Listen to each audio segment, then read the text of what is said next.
Hello friends, ഇന്നത്തെ എപ്പിസോഡിൽ അർച്ചനയെ എല്ലാവരും ചേർന്ന് റൂമിലേക്ക് കൊണ്ടുവരുന്നു. ബോധമറ്റ് കിടക്കുന്ന അർച്ചനയെ കണ്ട് കമലയമ്മ വല്ലാതെ സങ്കടപ്പെടുന്നത് കണ്ട് എല്ലാവരും ആശ്വസിപ്പിച്ചു. ഈ സമയത്ത് ഹാളിലെത്തിയ സേതുമാധവരും ദേറന്തമാഷും ബാക്കിയുള്ള എല്ലാവരും കൂടി നിൽക്കുമ്പോൾ അവന്തിക സന്ധ്യ ഡോക്ടറെ കുറ്റപ്പെടുത്തുന്നു. എനിക്കും മറ്റുള്ളവർക്കും ഒക്കെ അറിയാമായിരുന്നെങ്കിൽ പോലും ഇത് ഈ കുടുംബത്തുള്ള എല്ലാവരെയും മറച്ചു വെച്ചത് ഡോക്ടർ ചെയ്ത വലിയ തെറ്റായിപ്പോയെന്ന് പറഞ്ഞ് സന്ധ്യ ഡോക്ടറെ കുറ്റപ്പെടുത്തുമ്പോൾ ഇത് കേട്ട നന്ദൻ ഉടനെ തന്നെ അവന്തികയോട് പറഞ്ഞു, ഡോക്ടർ അതിനുള്ള കാരണം പറഞ്ഞല്ലോ, പിന്നെയും പിന്നെയും നീ ഇങ്ങനെ ആവർത്തിച്ച് ഇക്കാര്യം പറഞ്ഞിട്ട് എന്താ അവന്തിക കാര്യമിരിക്കുന്നത് എന്ന് നന്ദൻ അവന്തികയോട് പറഞ്ഞു. നിന്റെ ഈ സംസാരം ഒന്ന് ഒഴിവാക്കുന്നത് നല്ലതായിരിക്കും അവന്തി എന്ന് പറഞ്ഞപ്പോ അവന്തിക ദേഷ്യത്തോടെ പറഞ്ഞു, അല്ലെങ്കിലും ഞാനൊന്നും പറയുന്നില്ല, ഓരോന്ന് ചെയ്തു വെക്കുമ്പോ ഞാൻ പറയുമ്പോഴാണല്ലോ അത് കുറ്റമാവുന്നത് എന്ന് പറഞ്ഞ് ദേഷ്യത്തോടെ അവന്തിക അവിടെ നിന്ന് പോയി. ഈ സമയം അവിടേക്ക് എത്തിയ കമലമ്മയും ബാക്കിയുള്ളവരും ആകെ വിഷമത്തോടെ ഇരിക്കുമ്പോൾ സേതുമാധവനോട് ദയാനന്ദമാഷ പറഞ്ഞു, സേതു ഞാൻ പറഞ്ഞു വന്നത് എന്ന് പറഞ്ഞതും സേതുമാധവൻ പറഞ്ഞു, വേണ്ട വേണ്ട മാഷേ, എനിക്കറിയാം, എന്താണെങ്കിലും ഇത് അർച്ചനയുടെ തെറ്റാണെന്ന് ആർക്കും പറയാനാവില്ല, എല്ലാവരോടും അങ്ങനെ പറയാനും സാധിക്കില്ല, ഇതാരെയും കുറ്റപ്പെടുത്താനും കഴിയില്ല. പക്ഷേ ഒരു കാര്യം ഉറപ്പാണ്, നിങ്ങളുടെ ഭാഗത്തു നിന്ന് ചിന്തിക്കുമ്പോൾ നിങ്ങളുടെ കുട്ടിയുടെ ജീവിതമാണ് നിങ്ങൾക്ക് വലുത്. പക്ഷേ നിങ്ങളുടെ മകൾക്കൊരു ജീവിതം ഉണ്ടാക്കിയെടുത്തപ്പോൾ എൻ്റെ മകന്റെ ജീവിതമാണ് തകർന്നു പോയത് എന്ന് സേതുമാധവൻ വിഷമത്തോടെ ദയാനന്ദ മാഷിനെയും കമലമ്മയും കുറ്റപ്പെടുത്തും വണ്ണം പറഞ്ഞു. അപ്പോഴേക്കും സന്ധ്യ ഡോക്ടർ പറഞ്ഞു, അച്ഛാ, ഞാൻ പറഞ്ഞല്ലോ, അങ്ങനെ അർച്ചനയുടെ കാര്യത്തിൽ എല്ലാവരും നിരാശരാകേണ്ട ആവശ്യമില്ല. ഞാൻ പറഞ്ഞത് സത്യം തന്നെയാണ്. ഇപ്പോഴത്തെ കണ്ടീഷനിൽ അവരുടെ ട്രീറ്റ്മെന്റ് തുടർന്ന് മുന്നോട്ട് പോയാൽ തീർച്ചയായും അവർക്കൊരു കുഞ്ഞു ജനിക്കും, അതിൽ യാതൊരു ആശങ്കയുമില്ല എന്നും സേതുമാധവനെ പറഞ്ഞ് മനസ്സിലാക്കാൻ സന്ധ്യ ഡോക്ടർ ശ്രമിച്ചു. ഞാൻ അതുകൊണ്ടാണ് അവരെ ഹോസ്പിറ്റലിലേക്ക് പറഞ്ഞയക്കാൻ ശ്രമിച്ചത്. ചെന്നൈയിലെ ഹോസ്പിറ്റലിൽ അവർക്ക് ട്രീറ്റ്മെന്റ് തുടർന്നാൽ തീർച്ചയായിട്ടും അവർക്ക് കുഞ്ഞു ജനിക്കുമെന്ന കാര്യത്തിൽ യാതൊരു സംശയവുമില്ല എന്ന് എന്നെ നിങ്ങളൊന്ന് വിശ്വസിക്കെന്ന് പറഞ്ഞ് സന്ധ്യ ഡോക്ടർ കാര്യങ്ങൾ വിശദീകരിച്ചു. എല്ലാം കേട്ട് ആകെ അതിശയത്തോടെ എല്ലാവരും അങ്ങനെ നിൽക്കുമ്പോൾ ഉടനെ തന്നെ അർച്ചനയുടെ ഈ ഒരു അവസ്ഥയെക്കുറിച്ച് നന്ദൻ പറഞ്ഞു, അച്ഛാ, ഇപ്പോ ഡോക്ടർ കൂടി പറയുന്നത് കേട്ട് നമുക്ക് ഒരു കാര്യം ഉറപ്പായില്ലേ, എന്തായാലും അർച്ചനയും ശശിയും കൂടി ചെന്നൈയിലെ ആ ട്രീറ്റ്മെന്റിനായി പോകാൻ തയ്യാറെടുത്തിറങ്ങിയതാണല്ലോ. ഇന്ന് പോയില്ലെങ്കിൽ വേണ്ട, നാളെയോ മറ്റന്നാളോ അവരെ നമുക്ക് അവിടേക്ക് യാത്ര അയക്കാം, അതാ നല്ലത്. എന്തായാലും ഡോക്ടർ ഇത്ര ഉറപ്പ് പറയുന്ന സ്ഥിതിക്ക് നമുക്ക് അവരെ ട്രീറ്റ്മെന്റിന് പറഞ്ഞയക്കുന്നതല്ലേ നല്ലത് എന്ന് നന്ദനും അഭിപ്രായം പറഞ്ഞു. എല്ലാം കേട്ട് കഴിഞ്ഞതും സേതുമാധവൻ പറഞ്ഞു, അതിന് ഇപ്പോ അങ്ങനെ ഒരു തീരുമാനം എടുക്കാനാവില്ല. കാരണം ഇപ്പോഴത്തെ കണ്ടീഷനിൽ അർച്ചന എന്ത് തീരുമാനം എടുക്കുമെന്ന് പറയാൻ കഴിയില്ല. മാത്രമല്ല, ഈ ഒരു കാര്യം അർച്ചന നേരത്തെ അറിഞ്ഞിരുന്നെങ്കിൽ ഒരു പക്ഷേ ഈ ട്രീറ്റ്മെന്റിന് അർച്ചന വളരെ സന്തോഷപൂർവ്വം തന്നെ യാത്രയാകാൻ തയ്യാറായേനെ.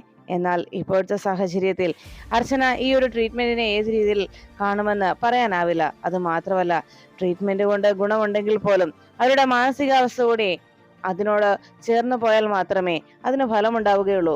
ഇപ്പോഴത്തെ അവസ്ഥയിൽ അർച്ചനയുടെ തീരുമാനമാണ് പ്രധാനം എന്ന് സേതുമാധവൻ അറിയിച്ചു. എല്ലാവരും ആകെ നിരാശരായിരിക്കുന്ന നേരത്ത് സന്ദീപ് പറഞ്ഞു, അച്ഛാ, കാര്യമോർത്ത് എല്ലാവരും ആശങ്കപ്പെടാതിരിക്കുന്നത് നല്ലത്. ഇത് അർച്ചനയുടെ കുറ്റമല്ലല്ലോ, അതുകൊണ്ട് തന്നെ ഏടത്തിയെ ഇതിന്റെ പേരിൽ ആരും കുറ്റപ്പെടുത്തരുത്. ഏടത്തിയെ ഇങ്ങനെയൊരു അവസ്ഥ ഏടത്തി കൊണ്ട് എന്ന കാര്യം ഏടത്തി ഓർമ്മിപ്പിക്കാനോ അക്കാര്യം പറഞ്ഞ് ഏടത്തിയെ വേദനിപ്പിക്കാനോ ആരും ശ്രമിക്കരുത്. പിന്നെ ഇന്ന് ഇങ്ങനെയൊരു അവസ്ഥ നമുക്കിടയിൽ നമ്മുടെ ചുറ്റുപാടും പലരിലുമേ ഉണ്ടല്ലോ. അതുകൊണ്ട് തന്നെ ഇവിടെ ഡോക്ടറും അതിൻ്റെ സൊല്യൂഷനും പറഞ്ഞു കഴിഞ്ഞു. ഏട്ടനെയും സച്ചിയേട്ടനും ഏട്ടത്തിക്കും ഒരു കുഞ്ഞ് ജനിക്കുവാനുള്ള പോസിബിലിറ്റി ഇപ്പോഴും മുന്നിലുണ്ട്. ഈ ഒരു സാഹചര്യത്തിൽ ആ ട്രീറ്റ്മെന്റുമായി മുന്നോട്ട് പോകുന്നതാണ് നല്ലത്. അതുകൊണ്ട് തൽക്കാലം ഇതിന്റെ പേരിൽ മറ്റൊരു കുറ്റപ്പെടുത്തലിനോ ഇതിന്റെ പേരിൽ ഏട്ടത്തിയെ വേദനിപ്പിക്കാനോ ആരും തയ്യാറാകരുതെന്നാണ് ഞാൻ അറിയിച്ചത്. എന്തായാലും ഏട്ടത്തിക്കും സച്ചിയേട്ടനുമുള്ള ട്രീറ്റ്മെന്റിന്റെ കാര്യത്തിൽ മറ്റൊരു തീരുമാനവും വേണ്ട. അവരെ ഹോസ്പിറ്റലിലേക്ക് പറഞ്ഞയക്കുന്ന തീരുമാനത്തിൽ തന്നെ നമുക്ക് ഉറച്ചു നിൽക്കാം. അച്ഛാ, ഈ ഒരു സാഹചര്യത്തിൽ അച്ഛനാണ് ഒരു തീരുമാനം പറയേണ്ടത്. അച്ഛൻ വേഗം ഒരു തീരുമാനത്തിൽ എത്തുന്നതാണ് നല്ലത്. ഏടത്തിയെ ആരും വേദനിപ്പിക്കുകയും ചെയ്യരുത് എന്ന് പറഞ്ഞപ്പോൾ സേതുമാധവൻ പറഞ്ഞു, ഇപ്പോ ഒരു തീരുമാനം ഞാനായിട്ട് പറയുന്നില്ല. കാരണം ഈ ഒരു സാഹചര്യത്തിൽ അങ്ങനെ ഒരു തീരുമാനം എടുക്കാൻ പറ്റുന്ന ഒരു അവസ്ഥയിലല്ല കാര്യങ്ങൾ. എന്തായാലും അർച്ചനയ്ക്ക് ഇപ്പോ ഹോസ്പിറ്റലിൽ ട്രീറ്റ്മെന്റിന് പോകാൻ താല്പര്യമുണ്ടോ ഇല്ലയോ എന്നാണ് പ്രധാനം. അതുകൊണ്ട് അർച്ചന എഴുന്നേൽക്കട്ടെ. അർച്ചനയോട് ഞാൻ സംസാരിച്ചിട്ട് അർച്ചനയുടെ തീരുമാനം എന്താണോ അതിനൊപ്പം നിൽക്കാനേ എനിക്ക് കഴിയൂ എന്ന് സേതുമാധവൻ എല്ലാവരെയും അറിയിച്ചു. അത് കേട്ടതും എല്ലാവരും ആകെ നിരാശരായിരിക്കുമ്പോൾ സന്ധ്യ ഡോക്ടറും ആകെ വിഷമത്തിലായി. തൽക്കാലം ഒരു അഭിപ്രായം ഇതിനെക്കുറിച്ച് എനിക്ക് പറയാനാവില്ല എന്ന് പറഞ്ഞ് സേതുമാധവൻ റൂമിലേക്ക് പോകുമ്പോൾ സച്ചി അർച്ചനയുടെ അരികിൽ തന്നെ അർച്ചനയുടെ മയക്കം വിട്ടെഴുന്നേൽക്കുന്നതിനായി കാത്തിരുന്നു. സച്ചിയും മീരയെടുത്തിയും അരികിൽ അങ്ങനെ നോക്കിയിരിക്കുമ്പോൾ അല്പസമയത്തിനുള്ളിൽ അർച്ചന കണ്ണു തുറന്നു. മീരയെടുത്തിയും വലിയ സന്തോഷത്തോടെ സച്ചി എന്ന് വിളിച്ചപ്പോൾ അർച്ചന കണ്ണു തുറന്നതും സച്ചി വേഗം അർച്ചനയെ പിടിച്ചെഴുന്നേൽപ്പിച്ചു. മീരയെടുത്തിയും അതിനെ സഹായിച്ചതും എഴുന്നേറ്റ് വന്ന അർച്ചന ഉടനെ തന്നെ സച്ചിയുടെ തോളിലേക്ക് ചാരി കെട്ടിപ്പിടിച്ച് കരയുന്നു. അർച്ചനയുടെ തോളിലേക്ക് കിടന്ന് സച്ചിയുടെ തോളിലേക്ക് കിടന്ന് അർച്ചന പൊട്ടിക്കരയുന്ന കാഴ്ച കണ്ടതോടെ സച്ചി അർച്ചനയെ സമാധാനപ്പെടുത്തി. എടോ, താൻ എന്തിനാ ഇങ്ങനെ സങ്കടപ്പെടുന്നത്? ഇതൊന്നും തൻ്റെയോ നമ്മുടെയോ കുറ്റമല്ല, അതുകൊണ്ട് താൻ വിഷമിക്കാതെ എന്ന് പറഞ്ഞപ്പോൾ അർച്ചന വീണ്ടും സങ്കടത്തോടെ പറഞ്ഞു, സച്ചിയേട്ടാ, എങ്കിലും ഇക്കാര്യം സച്ചിയേട്ടനെ പോലും എന്നോട് അറിയിച്ചില്ലല്ലോ എന്ന് പറഞ്ഞപ്പോൾ സച്ചി പറഞ്ഞു, എടോ, എല്ലാവരും തന്നിൽ നിന്ന് ഇക്കാര്യം മറച്ചു വെച്ചു. അത് തന്നോടുള്ള സ്നേഹക്കൂടുതൽ കൊണ്ട് തന്നെയാണ്. അത് ഞാനും ചെയ്തു. അത് വേറൊന്നും കൊണ്ടല്ല. തൻ്റെ ഈ കണ്ണുനീര് എനിക്ക് കാണാൻ കഴിയില്ല, അതുകൊണ്ട് മാത്രം എന്ന് പറഞ്ഞപ്പോൾ മീരയെടുത്തെ രണ്ടുപേരുടെയും സ്വകാര്യതയിൽ നിൽക്കണ്ട എന്ന് കരുതി മീരയെടുത്തെ റൂമിൽ നിന്ന് പുറത്തേക്കിറങ്ങി. സച്ചി അർച്ചനയെ ആശ്വസിപ്പിച്ചുകൊണ്ട് പറഞ്ഞു, എടോ, താൻ വിഷമിക്കാതെ, നമുക്കൊരു കുഞ്ഞ് എന്ന ആ ഒരു കാര്യത്തിൽ ഇങ്ങനെയൊരു പ്രശ്നമുണ്ടെങ്കിൽ തന്നെ ഒരു കുഞ്ഞ് വേണമെന്നുള്ള നമ്മളുടെ അതിയായ മോഹം, അതാണ് നമ്മളെ ട്രീറ്റ്മെന്റിനായി പറഞ്ഞയക്കുന്നത്. പക്ഷേ ഒരു കുഞ്ഞ് നമുക്കിടയിൽ ഇല്ലെങ്കിലും താനും ഞാനും മാത്രം മതിയിടോ നമുക്ക് ജീവിക്കാൻ. ഇങ്ങനെ എത്രയോ ആളുകൾ ഈ ലോകത്ത് ജീവിക്കുന്നുണ്ട്. തനിക്ക് ഞാനും എനിക്ക് താനും, അത് മാത്രം മതി. നമുക്കിടയിൽ ഇനി മറ്റൊരാൾ വന്നില്ലെങ്കിലും പ്രശ്നമില്ല. എങ്കിലും എന്നെ വിട്ട് താൻ പോകാതിരുന്നാൽ മതി എന്ന് പറഞ്ഞ് അർച്ചനയെ ചേർത്ത് പിടിക്കുമ്പോൾ അർച്ചന സച്ചിയുടെ തോളിലേക്ക് ചേർന്ന് വീണ്ടും പൊട്ടിക്കരഞ്ഞു. സച്ചിയേട്ടാ, ഇങ്ങനെ ഒരു കുഴപ്പമുണ്ടെന്ന് അറിഞ്ഞിട്ട് സച്ചിയേട്ടൻ എന്തിനാ എന്നിൽ നിന്ന് ഇക്കാര്യം മറച്ചു വെച്ചത്? എന്നോട് ഇത് പറയാമായിരുന്നില്ലേ? സ്വയം കുറ്റയേറ്റ് എന്നിട്ട് എന്നെ ഇത്രയും നാളും സച്ചിയേട്ടൻ എന്തിനാണ് ഇങ്ങനെ പറ്റിച്ചത്? എന്നെ ഇത്രത്തോളം എന്തിനാ സച്ചിയേട്ടാ സ്നേഹിക്കുന്നത്? എൻ്റെ സ്ഥാനത്ത് മറ്റൊരു പെൺകുട്ടിയായിരുന്നെങ്കിൽ ഇങ്ങനെ ഒരു പ്രശ്നമേ ഇവിടെ ഉണ്ടാകുമായിരുന്നില്ല എന്ന് അർച്ചന സച്ചിയോട് പറയുന്നു. എല്ലാം കേട്ടുന്ന സച്ചി അർച്ചനയെ നോക്കിയതും, എടോ, താൻ എന്താ ഈ പറയുന്നത് എന്ന രീതിയിൽ സച്ചി അതിശയപ്പെട്ട് നോക്കുമ്പോൾ അർച്ചന പറഞ്ഞു, സച്ചിയേട്ടാ, ഞാനൊരു കാര്യം പറയട്ടെ. സച്ചിയേട്ടൻ മറ്റൊരാളെ വിവാഹം കഴിക്കണം. മറ്റൊരു പെൺകുട്ടിയെ വിവാഹം കഴിക്കുമ്പോൾ ഈ കുടുംബത്തുള്ള എല്ലാവരുടെയും ആഗ്രഹം പോലെ സച്ചിയേട്ടന് ഒരു കുഞ്ഞ് ജനിക്കും. ഇവിടെ എല്ലാവരോടും ഞാൻ കാര്യങ്ങൾ പറഞ്ഞ് മനസ്സിലാക്കിക്കോളാം. സച്ചിയേട്ടൻ അതിന് തയ്യാറായാൽ മതി. മറ്റൊരു പെൺകുട്ടിയെ വിവാഹം കഴിക്കാൻ സച്ചിയേട്ടൻ തയ്യാറാകണം. സച്ചിയേട്ടൻ്റെ ഏറ്റവും വലിയൊരു മോഹമാണ് സച്ചിയേട്ടൻ ഒരു കുഞ്ഞെന്നുള്ളത്. അതുകൊണ്ട് തന്നെ അങ്ങനെ ഒരു ആഗ്രഹം എനിക്ക് സാധിച്ചു തരാൻ കഴിയില്ല എന്നറിഞ്ഞിട്ടും സച്ചിയേട്ടൻ എന്നെ സ്നേഹിക്കുന്നത് എന്തിനാണ്? മറ്റൊരു വിവാഹത്തിന് സച്ചിയേട്ടൻ തയ്യാറായേ തീരൂ എന്ന് പറഞ്ഞപ്പോൾ സച്ചി അർച്ചനയെ നോക്കി. അർച്ചന, താൻ എന്തൊക്കെയാ പറയുന്നത്? തന്നെ മറന്ന് എനിക്ക് മറ്റൊരു ജീവിതമോ? ഒരിക്കലും അങ്ങനെ ഉണ്ടാവില്ല. അർച്ചനയുണ്ടെങ്കിൽ മാത്രമേ സച്ചി ഉണ്ടാവുകയുള്ളൂ. എടോ, എനിക്ക് ഏറ്റവും വലുത് താൻ മാത്രമാണ്. തന്നോടുള്ള സ്നേഹത്തിന് എന്തെങ്കിലും മാറ്റം ഉണ്ടാവുന്ന താൻ കരുതുന്നുണ്ടോ? തനിക്ക് പകരം മറ്റൊരാളെ വിവാഹം കഴിക്കാനും മറ്റൊരാളെ സ്നേഹിക്കാനും എനിക്കാകുമെന്ന് തനിക്ക് തോന്നുന്നുണ്ടോ?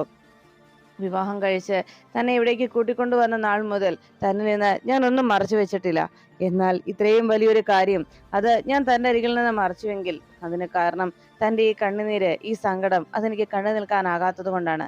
എന്നോട് താൻ മറ്റൊന്നും തോന്നാതെ എൻ്റെ അപ്പോഴത്തെ സാഹചര്യത്തിൽ ഇതല്ലാതെ മറ്റൊരു വഴി എനിക്ക് ഉണ്ടായിരുന്നില്ല എന്ന് സച്ചി അർച്ചനോട് പറഞ്ഞു. എല്ലാം കേട്ട് അർച്ചന പറഞ്ഞു, സച്ചിയേട്ടാ, ഇപ്പോ ഞാൻ പറയുമ്പോൾ സച്ചിയേട്ടന് ഞാൻ പറയുന്നത് വലിയൊരു തെറ്റായിട്ടും അത് നടക്കാൻ പാടില്ലാത്ത കാര്യമായിട്ടും ഒക്കെ തോന്നിയേക്കും. എങ്കിലും പിന്നീട് ഒന്ന് ആലോചിച്ച് നോക്കുമ്പോൾ ഞാൻ പറഞ്ഞതാ ശരിയെന്ന് സച്ചിയേട്ടന് പോലും തോന്നിപ്പോകും. അതുകൊണ്ട് സച്ചിയേട്ടാ, ഞാൻ പറയുന്നുവെന്ന് കേൾക്ക്. സച്ചിയേട്ടൻ മറ്റൊരു പെൺകുട്ടിയെ വിവാഹം കഴിക്കണം. അങ്ങനെ മറ്റൊരു വിവാഹം കഴിഞ്ഞാൽ ശശിയേട്ടന്റെയും ഈ കുടുംബത്തിന്റെയും ഒക്കെ ആ ഏറ്റവും വലിയൊരു ആഗ്രഹം അത് സാധിക്കും എന്ന് അർച്ചന അറിയിച്ചു. ഉടനെ സച്ചി പറഞ്ഞു, എടോ, നമുക്കിനെ ദൈവം ഒരു കുഞ്ഞിനെ തന്നില്ല എന്നുണ്ടെങ്കിൽ അത് നമ്മുടെ വിധിയാണെന്ന് കരുതി നമ്മൾ ജീവിക്കും. എന്ന് വെച്ച് അർച്ചനയെ വിട്ട് സച്ചിക്കൊരു ജീവിതം ഉണ്ടാവില്ല. സച്ചി അർച്ചനയോടൊപ്പം മാത്രമേ ജീവിക്കൂ. അർച്ചനയില്ല എന്നുണ്ടെങ്കിൽ പിന്നെ ഈ സച്ചിയും ഉണ്ടാവില്ല എന്ന് സച്ചി അർച്ചനയോട് അറിയിച്ചു. എന്തായാലും ഇപ്പോ സന്ധ്യ ഡോക്ടർ ട്രീറ്റ്മെന്റിന്റെ കാര്യവും പറഞ്ഞല്ലോ. നമുക്കൊരു കുഞ്ഞിന് വേണമെന്നുള്ള മോഹം കൊണ്ടാണല്ലോ നമ്മൾ ട്രീറ്റ്മെന്റിന് പോകാൻ തയ്യാറായത്. ആ ട്രീറ്റ്മെന്റിന് നമുക്ക് പോകാം.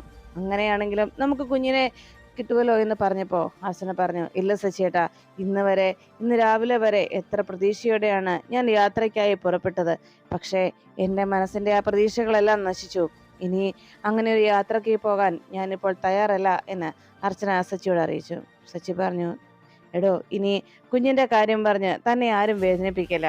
തന്നെ ഈ വീട്ടിൽ ആരും അക്കാര്യം പറഞ്ഞ് കുറ്റപ്പെടുത്തുകയുമില്ല, പ്രത്യേകിച്ച് ഞാൻ. അതുകൊണ്ട് താൻ അതൊന്നും ഓർത്ത് വിഷമിക്കണ്ട എന്ന് പറഞ്ഞപ്പോൾ സച്ചിയുടെ അർച്ചന പറഞ്ഞു, സച്ചിയേട്ടാ, ഇപ്പോൾ ഇങ്ങനെയൊക്കെ എല്ലാവരും സംസാരിക്കുകയും പറയുകയും ഒക്കെ ചെയ്യും.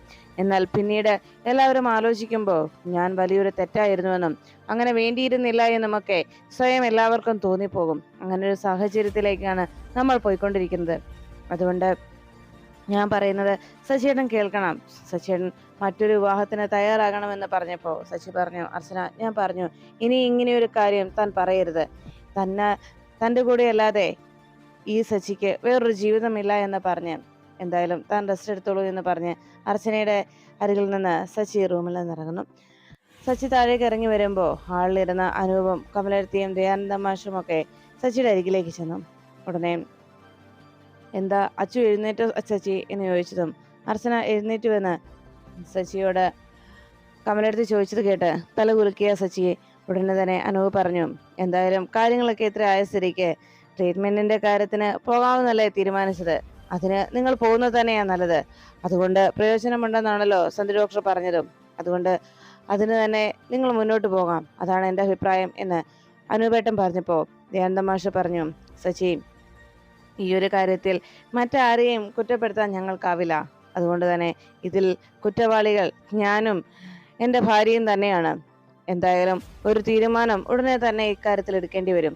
അത് ഞങ്ങൾ അച്ചുമോളോടൊന്ന് ചോദിച്ചിട്ടാട്ടെ, ഞങ്ങളൊന്ന് അച്ചുമോളോട് സംസാരിക്കട്ടെ എന്ന് ദയാനന്ദ മാഷ് സച്ചിയോട് പറയുന്നു.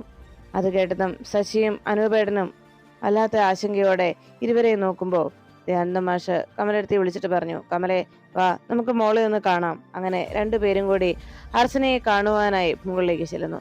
വാതിലിനരികിൽ ചെന്ന് ഇരുവരും വാതിൽ മുട്ടി വിളിച്ചിട്ടും അർച്ചന വാതിൽ തുറക്കുന്നില്ല. കമലമ്മയും ദയാനന്ദ മാഷും വല്ലാത്ത ടെൻഷനിലായി. വാതിൽ തുറക്കാതായതോടെ അനൂപേട്ടൻ വേഗം മുകളിലേക്ക് ചെന്നു. മോനെ അനൂപേ, അച്ചുമോള് വാതിൽ തുറക്കുന്നില്ലടാ എന്ന് പറഞ്ഞ് വല്ലാത്ത ടെൻഷനിലായി. ഉടനെ തന്നെ അനൂപും വന്ന് വാതിൽ കൊട്ടി. മോളെ അച്ചു വാതിൽ തുറക്ക എന്ന് പറഞ്ഞ് അനൂപും ബഹളം വെച്ചതോടെ പതിയെ വാതിൽ തുറന്നു അർച്ചന. അതോടെ എല്ലാവരും ആകെ ടെൻഷനോടെ അർച്ചനയെ നോക്കി. വാതിൽ തുറന്ന് അർച്ചന പുറത്തേക്ക് ഇറങ്ങി വന്നിട്ട് പറഞ്ഞു, അച്ഛനും അമ്മയും ഏട്ടനും ഒന്നും പേടിക്കണ്ട, ഞാൻ ആത്മഹത്യ ചെയ്തിട്ടില്ല. കാരണം എല്ലാവരും എന്നെ പച്ചയോടെ തന്നെ എന്നെ കുഴിച്ചു മൂടിയില്ലേ. ഇപ്പോ എന്നെ എല്ലാവരും ഇതിനു മുമ്പേ തന്നെ ജീവനോടെ കൊന്നുകളഞ്ഞു. ഇനിയുള്ളത് അർച്ചനയുടെ ജീവനിട്ട ശരീരം മാത്രമാണ് എന്ന് പറഞ്ഞ് അർച്ചന അങ്ങനെ നിന്നതും ഉടനെ തന്നെ ദയാനന്ദ മാഷും കമലമ്മയും ആകെ വിഷമത്തോടെ അങ്ങനെ സങ്കടപ്പെട്ട് അർച്ചനയെ നോക്കി. ഇനി ഞാൻ ആരെയും കുറ്റപ്പെടുത്തില്ല. ഇക്കാര്യത്തിൽ ഞാൻ എല്ലാവരുടെയും മുന്നിൽ ഒരു കോമാളിയായി നിന്നല്ലോ. അക്കാര്യത്തിലും ഞാൻ ആരെയും കുറ്റം പറയില്ല. കാരണം അങ്ങനെ കുറ്റം പറയുകയാണെങ്കിൽ ആദ്യം പറയേണ്ടി വരുന്നത്, ആദ്യം തെറ്റുകാരായത് എൻ്റെ അച്ഛനും അമ്മയുമാണ്. ഞാൻ കാരണം അവർ വേദനിക്കുന്നത്, അവർ സങ്കടപ്പെടുന്നത് എനിക്ക് കണ്ടു നിൽക്കാനാവില്ല എന്നറിയിച്ചു. അത് കേട്ട ഉടനെ തന്നെ ദയാനന്ദ മാഷ് അർച്ചനയുടെ അരികിലേക്ക് എത്തിയിട്ട് പറഞ്ഞു, എനിക്ക് ഒന്നേ മോളോട് പറയാനുള്ളൂ. ഞങ്ങൾ ഒരു തെറ്റ് ചെയ്തുവെങ്കിൽ ഞങ്ങളുടെ മോളുടെ ജീവിതം അത് സുരക്ഷിതമാകണമെന്ന് കരുതി തന്നെയാണ്. പിന്നെ ഒറ്റ ഒരു കാര്യം അച്ഛനും അമ്മയ്ക്കും പറയാനുള്ളത്, ഈ സത്യം മോളോട് പറയണമെന്നോർത്ത് പലതവണ വന്നതായിരുന്നു. അന്ന് സച്ചി മോളോട് കാണിക്കുന്ന സ്നേഹ കൂടുതലും നിങ്ങൾ തമ്മിലുള്ള ജീവിതവും കണ്ടപ്പോൾ ഞങ്ങളുടെ മോൾക്കൊരു കുഴപ്പവുമില്ല എന്ന് ഞങ്ങൾ ചിന്തിച്ചു പോയെന്ന് പറഞ്ഞ് ദയാനന്ദ മാഷ് അർച്ചനോട് പറഞ്ഞു, മോളെ, നീ ഈ അച്ഛനോടും അമ്മയോടും ക്ഷമിക്കേ എന്ന് പറഞ്ഞ് ദയാനന്ദ മാഷ് അവിടെ നിന്ന് ഇറങ്ങി. അപ്പോഴേക്കും കമലമ്മ അർച്ചനയുടെ കയ്യിൽ പിടിച്ചിട്ട് പറഞ്ഞു, പൊന്നുമോളെ, അമ്മ മോളോട് തെറ്റ് ചെയ്തു എന്ന് പറയുന്നില്ല, തെറ്റ് ചെയ്തില്ലെന്ന് പറയുന്നില്ല. പക്ഷേ സച്ചി മോളെ സ്നേഹിക്കുന്നത് കണ്ടപ്പോൾ അച്ഛനും അമ്മയും ഒത്തിരി പ്രതീക്ഷിച്ചു പോയി, ഒത്തിരി സന്തോഷിച്ചിരുന്നു. അച്ഛൻ പറഞ്ഞതുപോലെ അച്ഛൻ്റെ മരണശേഷം മാത്രമേ മോളിത് അറിയാവൂ എന്നായിരുന്നു അച്ഛൻ്റെ ആഗ്രഹം.